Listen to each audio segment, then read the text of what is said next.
ఒక మృతదేహానికి నాలుక మాయమైంది. మరో మృతదేహానికి కళ్ళు తీసిపడ్డాయి. ఇంకా వారి బట్టలపై రేడియేషన్ గుర్తించబడింది. 1959 జనవరిలో 10 మంది సోవియట్ హైకర్లు ఒక స్కీయింగ్ ఎక్స్పెడిషన్కి బయల్దేరారు.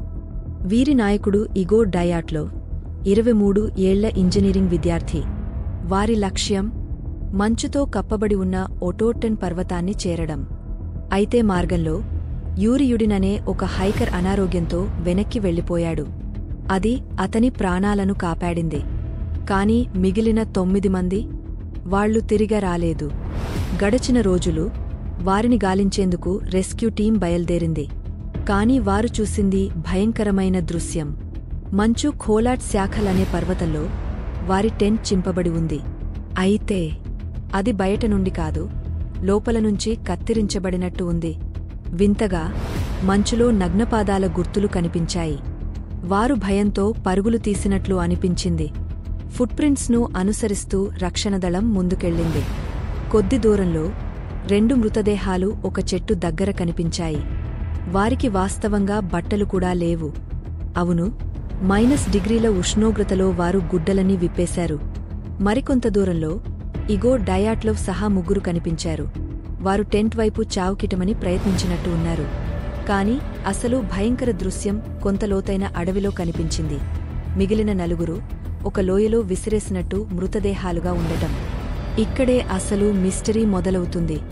వారి శరీరాలను పరీక్షించగా ఒకరికి తల విరిగిపోయింది, ఇంకొకరికి పక్కటి ఎముకలు చిన్నాభిన్నమయ్యాయి. కాని ఎక్కడా మృతదేహాలపై బాహ్యగాయాలు లేవు.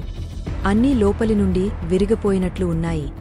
ఒక మృతదేహానికి నాలుక మాయమైంది. మరో మృతదేహానికి కళ్ళు తీసిపడ్డాయి. ఇంకా వారి బట్టలపై రేడియేషన్ గుర్తించబడింది. మరింత వింత ఏమిటంటే వారి శరీరాలు సంపూర్ణంగా నారింజ రంగులోకి మారిపోయాయి. వారి జుట్టు నివురుగప్పిన తెల్లగా మారింది. ఇంతకు ఇది ఎలా జరిగింది? దీనికి ఎన్నో సిద్ధాంతాలు ఉన్నాయి. ఒకటి, హిమపాతం సిద్ధాంతం. ఒక పెద్ద హిమపాతం వల్ల వారు బయటికి పరుగుతీసి గాయాలపాలయ్యారని అంటారు. కాని ఎలాంటి హిమపాతం ఆనవాళ్లు కనిపించలేదు. 2, మిలిటరీ ఎక్స్పెరిమెంట్. రష్యా ప్రభుత్వం ఏదైనా రహస్య ఆయుధ పరీక్షలు జరిపిందా? 3, ఎలియన్స్ హత్యలు. ఎందుకంటే ఆ రాత్రి ఆకాశంలో ఒకటి కాదు, 2 వింత కాంతులు కనిపించాయట. 4, ఇన్ఫ్రాసౌండ్ సిద్ధాంతం. ఎక్కువ శబ్ద తరంగాలు మానసిక స్థితిని దెబ్బతీసి వారిని భయంతో పరుగులు తీయించాయా? 2019లో రష్యా ప్రభుత్వం కేసును మళ్లీ తెరిచింది. కానీ వాళ్ల అంచనా ఇది ప్రకృతి విపత్తు. కాని ఏ ప్రకృతి విపత్తు ఎవరు చూడని గాయాలను కలిగించగలదు? ఎవరు చూడని రేడియేషన్ ప్రభావం ఎలా వచ్చింది? ఎవరు గుర్తించని భయం వాళ్లను నగ్నంగా మంచులో పరుగులు తీయించింది? ఈ మిస్టరీ ఇప్పటికీ నిశ్శబ్దంగా మంచులో మిగిలిపోయింది. ఇంతకీ మీ అభిప్రాయమేంటి? ఇది ఒక సాధారణ ప్రమాదమా, లేదా ఒక భయంకరమైన అజ్ఞాత రహస్యమా? మీ అభిప్రాయాలను కామెంట్ చేయండి. ఇలాంటి మిస్టరీ కథలు తెలుసుకోవాలంటే మా ఛానల్కి సబ్స్క్రైబ్ చేయడం మర్చిపోకండి.